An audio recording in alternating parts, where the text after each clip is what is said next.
beef dumplings in the heart of China.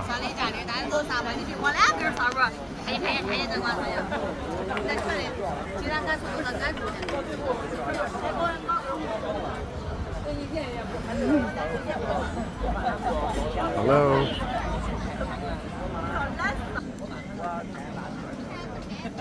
So this is a spicy mixture and you add some soy sauce in that, and that's a perfect dip for these amazing dumplings to enjoy. Can't wait for that. The best thing is to poke. There you go. First bite.